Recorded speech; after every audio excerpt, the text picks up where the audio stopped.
Bom, hoje então vamos aos quadrinhos e mangás lidos durante o mês de abril de 2014, certo? Bem, vou começar então mostrando pra vocês os quadrinhos lidos este mês.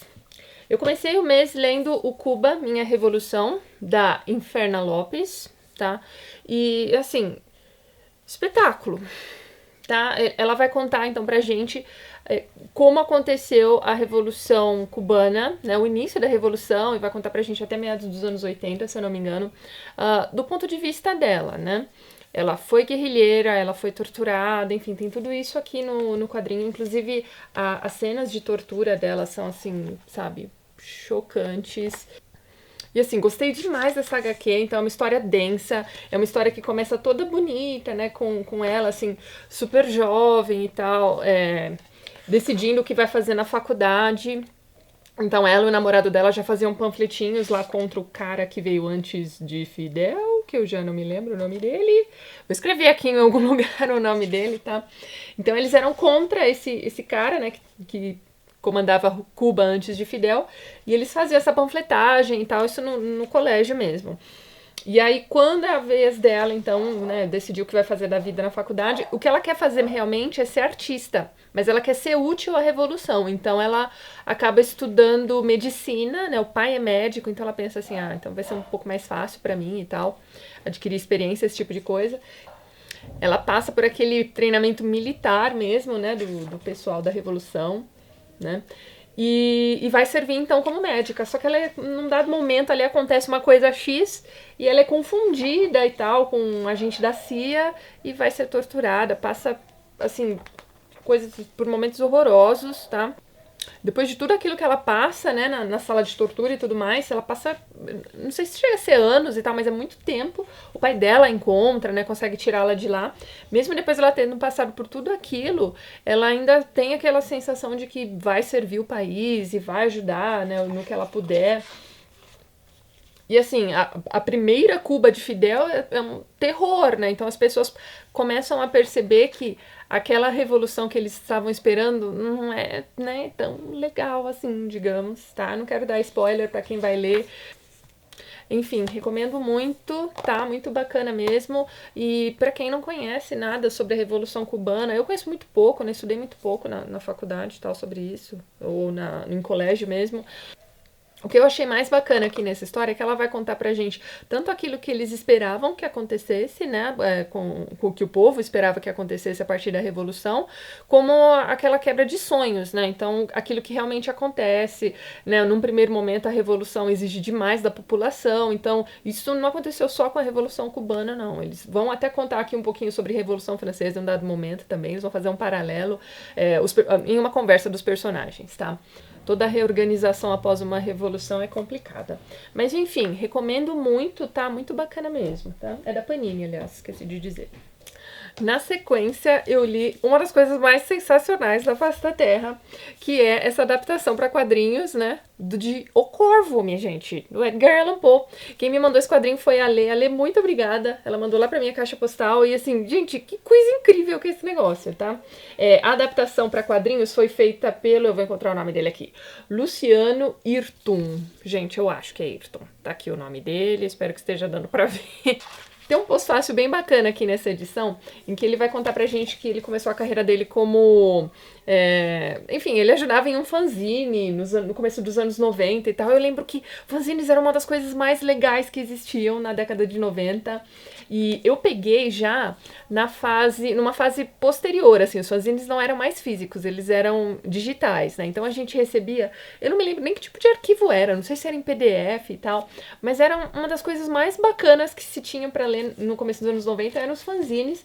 Eu não me lembro, olha, eu tô tentando puxar pela memória, desde que eu li esse quadrinho aqui, eu tô tentando lembrar os fanzines que eu lia, e assim, sei lá, eu tenho muita coisa guardada, gente, em disquete. Pra vocês terem uma ideia. E os meus computadores, nenhum dos dois, né, nem meu laptop, nem o meu PC tem entrada pra, né, disquete, mas eu não sei o que fazer, porque tem muita coisa bacana nesses disquetes, inclusive esses, né, fanzines e tal. E, enfim, tá. Então ele era um artista de fanzine, depois ele virou quadrinista mesmo e tal. Até conta a historinha dele. E, gente, ele fez um trabalho muito bacana. Sério mesmo, eu fiquei besta. Eu li 2 vezes, né? Eu terminei de ler e imediatamente já comecei de novo.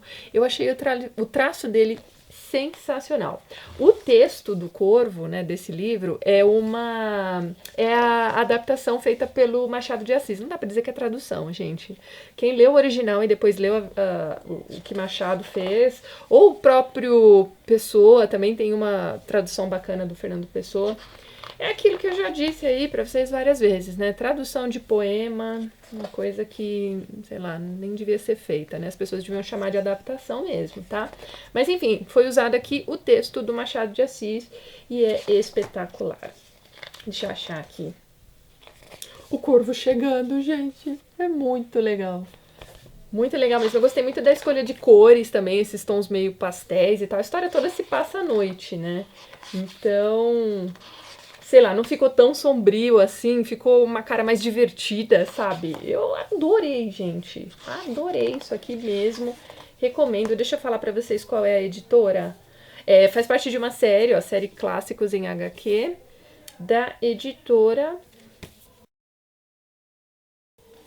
Peirópolis. Vou mostrar aqui, não sei se vai dar pra vocês verem, espero que sim. Espetáculo. Enfim, recomendo muito mesmo, tá? Tanto pra quem gosta de Poe como pra quem gosta de quadrinhos. Eu achei que essa edição ficou, assim, espetacular. Dá vontade de... Esse é o tipo de coisa que você dá de presente pra alguém e você vai acertar, sabe? Pra alguém que gosta de ler, né? E vai acertar com certeza. Muito legal mesmo. Na sequência, eu li, então, o segundo volume do Asterix, que o Felipe Bidoni me enviou, né? Obrigada, viu, Felipe? E, enfim, A Foice de Ouro. Gente, mais uma história divertidíssima, tá? De Asterix e seus amigos, tá? Esse aqui tem mais... o foco maior é no Asterix e no Obelix mesmo. Eles precisam, né? Eles vão em busca de uma foice de ouro, né? Que só é forjada pelo primo do Asterix. E aí eles vão para uma outra cidadezinha, né? Procurar esse primo, pedir para ele manufaturar essa foice. Quem tá precisando dessa foice é o druida da cidadezinha, né, do Asterix. Sem essa foice ele não consegue participar de um super evento ali dos magos da região e coisas do tipo, dos druidas da região, né?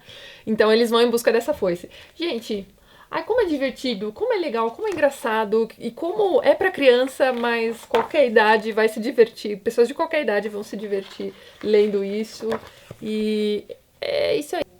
Enfim, fica a dica, segundo volume tão bacana, tão legal, tão divertido quanto o primeiro, tá? Eu tenho o terceiro aqui também que o Felipe já me enviou, então no mês que vem eu vou continuar lendo Asterix. Na sequência, minha gente, conforme, né, seguindo o plano do mês passado, eu comecei a ler então o meu incrível Absolute Sandman. Gente, o que falar sobre Sandman? Talvez eu deva começar ensinando a pronúncia correta. Uma curiosidade, né? O certo é Sandman, tá? Então a sílaba tônica é o man. Inclusive Batman, né? Enfim, a pronúncia deveria ser puxada no man e não no bat, como a gente faz. Mas enfim, Sandman, espetáculo, espetáculo, espetáculo. Eu vou deixar lá embaixo um videozinho curto do Neil Gaiman falando sobre Sandman, vocês vão ver lá a pronúncia certinha também. Lógico que não é de uma hora para outra que a gente vai largar um vício, né, de língua, né, e passar a chamar de Sandman só porque a Tatiana falou. Mas enfim, só pra você saber. Eu vou tentar aqui comentar algumas coisas com vocês, mas isso aqui é um espetáculo! É a coisa mais absurdamente incrível já feita em quadrinhos, tá? E eu sei que muita gente vai dizer aí nos comentários, mas você ainda não leu a Piada Mortal, você ainda não leu não sei o que lá, enfim, tem outras coisas muito bacanas. Mas, gente, eu li Sandman há muito tempo, sei lá, uns 10 anos, sabe, final da década de 90, ali eram revistinhas fininhas, algumas eram importadas, outras eram em português. Eu fiz uma miscelânea, tá? Uma mistureba danada quando eu comecei a ler Sandman. Eu já falei pra vocês num vídeo anterior, eu não tenho nem certeza se eu li completa, né, a história toda, né, aliás, todos os livros lançados, mas, enfim, então tá, eu dei início então às atividades de ler o Absolute Sandman. Óbvio que eu não consegui ler este calhamaço inteiro este mês, eu li apenas a primeira revistinha, então tá ali o marcador de página, tá? O primeiro capítulo, então a primeira parte de Sandman é chamada de... Deixa eu achar aqui pra vocês. Ué, cadê? Aqui, ó. Sleep of the Just. O sonho dos justos. Deve ter ficado assim em português também. Gente, que coisa absurda. Dá uma olhada no traço tá? O Makin fazia as capas de Sandman, que eram absurdamente lindas. Ó, aqui uma capa. Espero que esteja dando pra ver. Né? E eu me esqueci agora, durante a edição do vídeo eu vou colocar lá embaixo pra vocês quem é o artista, ou quem foram, né? Quem são os artistas que fazem o traço, né, do miolo de Sandman. Gente, assim, como se não bastasse a história ser fantástica, o enredo ser excepcional, ser uma coisa assim brilhantemente bem escrita, o traço é um negócio assim absurdo. Então assim, pensa numa perfeição em forma de quadrinhos e numa história assim tão assombrosa, uma coisa tão bem feita mesmo, que assim, eu li esse negócio e em vários momentos eu fiquei arrepiada, assim, de tão bom que é, sabe? Não é exagero. Qualquer pessoa que já leu Sandman vai dizer alguma coisa bem parecida pra você, que esse negócio aqui é absurdo de espetacular. Então acho que eu posso dizer pra vocês que eu li a introdução, né, de Sandman. Aliás, existe uma introdução aqui bem bacana, em que eles vão contar que esse personagem não é original de Neil Gaiman, né, já existia, ele começou escrevendo roteiros pra essa história já pré-concebida. Mas aí, num dado momento, eles resolveram relançar, mas em série, e aí ele foi chamado, e aí virou essa coisa espetacular que é hoje em dia. Então, nessa primeira revistinha, a gente tem o início da história dele. Como ele foi capturado, né? Eu não quero dar spoiler, então houve um movimento X ali de um grupo de pessoas, ele foi capturado por engano. Essas pessoas estavam tentando capturar a morte, né? O Death, que é o irmão mais velho de Sandman. Só que por engano, né, eles acabaram capturando ele, né, o Sandman, e ele fica preso, então, por 70 anos, se eu não me engano. E as pessoas passam a ter distúrbios horrorosos de sono, né? Porque afinal de contas, né? Mr. Sandman, send me your dreams. Então, a lenda de Sandman é que ele, né? É ele quem vai trazer os bons sonhos e o sono, né? Tranquilo para as pessoas. Então tem aquelas pessoas que que não querem dormir, que viram meio que zumbis, né? Porque, enfim, não sabem quando vão poder acordar. E tem aquelas pessoas que estão meio que em coma, porque, né, dormiram quando aconteceu aquilo com o Sandman, eles só acordaram também dali a 70 anos. Enfim, gente, absurdamente bom, já falei, né? Já falei, é isso aí mesmo. E se tiver alguém aí dizendo, você fez uma resenha muito rasa, enfim, gente, calma, eu não sou especialista, não acho nem que eu tenha, assim, respaldo suficiente para poder falar disso aqui. Então, se você é um conhecedor mais a fundo, assim, de Sandman, faça um vídeo pra gente, né? Se eu não me engano, o pessoal do Pipoca Nanquim tem algumas coisas, eu vou deixar linkado lá embaixo se eu encontrar. E você pode fazer um vídeo resposta pra gente, contando mais a fundo aí sobre a arte, sobre como foi criado e tudo mais, tá? Vai ser bem bacana, eu vou gostar de ver também. Então tá, esses foram os quadrinhos lidos em abril. Eu vou continuar lendo Sandman agora, então, em maio e tudo mais. Aí, quando eu fui separar os quadrinhos dos mangás pra ler, que eu li esse mês pra fazer esse vídeo, eu percebi que eu li super pouco mangá. Mas, gente, isso será, como é que se diz? Será compensado no mês que vem, tá? Eu prometo que eu vou ler mais mangás. Eu tenho vários mangás diferentes aqui em casa que eu quero começar a ler, porque este mês eu terminei de ler Death Note. Então, assim, todos aqueles comentários que vocês deixaram pra mim dizendo não desanima, porque o final é legal, o último volume, não sei o que lá, é surpreendente. Gente, muito obrigada, tá? Vocês me deram força pra continuar lendo Death Note. O volume 3, eu achei que deu uma desandada. Aí o volume 4 voltou a ficar legal. O 5 eu achei muito chato, muito arrastado, muita encheção de linguiça. Mas o sexto e último... Gente, o que é o final de Death Note? Então, assim, ele não foi, assim, tão surpreendente, né? Pra quem tá acompanhando a história e prestando atenção ali no que tá acontecendo, não é tão surpreendente assim. Mas passa muita coisa despercebida, tem coisa ali que só uma segunda leitura vão trazer, né, de informações pra você. Mas, de qualquer forma, final espetacular para um mangá que começou muito bom, teve um meio, assim, mais ou menos, e... eu não posso falar do final, senão vou dar spoiler pra vocês. Mas você aí que leu Death Note, que me insistiu pra que eu continuasse, gente, muito obrigada, tá? Valeu a pena. Foi bem bacana mesmo, tá? Fica a dica aí pra vocês, mas assim, saibam que vai chegar um momento em que você vai querer, né, largar o negócio de vez. Mas segura firme, porque é realmente muito bacana o final, tá? Depois eu li Gen, Pés Descalços.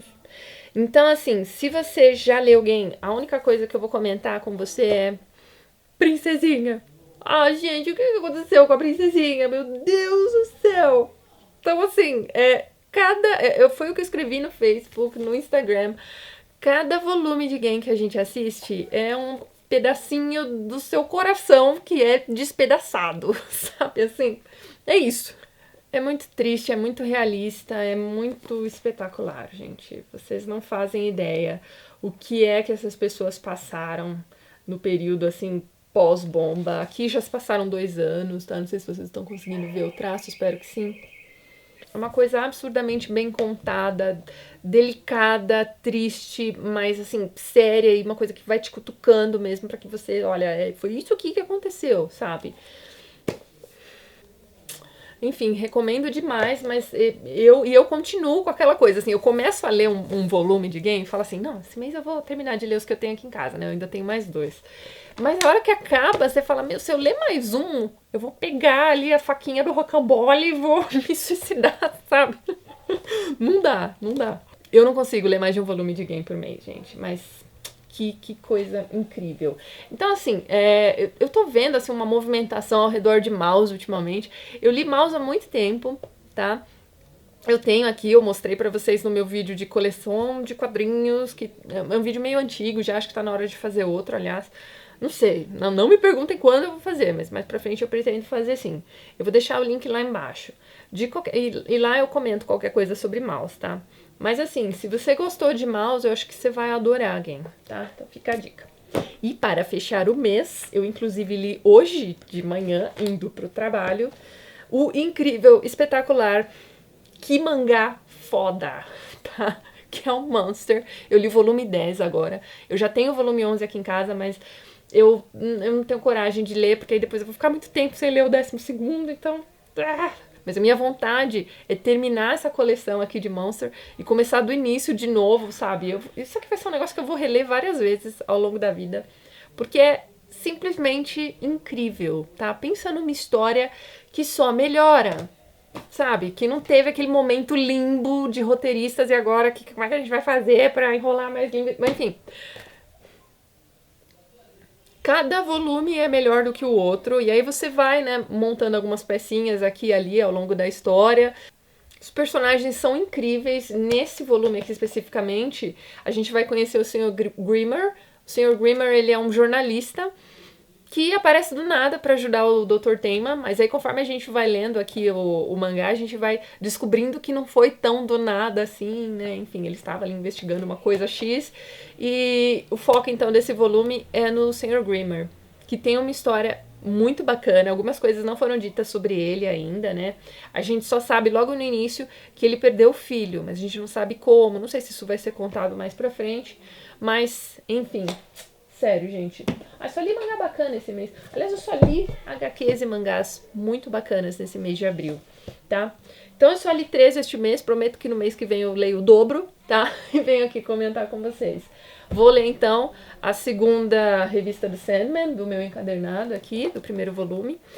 Aliás, eu acho que eu esqueci de dizer pra vocês, mas existe uma edição em português, tá? Da Panini. Ela é uma edição mais simples e tal, mas também é bem bacana, tá? Capa dura. E uma tradução bem feita e tal. Bem bacana mesmo, certo? Bom, então é isso. Fica a dica de quadrinhos e mangás espetaculares aqui pra vocês. Se você gostou do vídeo, não esqueça de dar um joinha, de ajudar a compartilhar. Um beijo pra todo mundo. Até mais.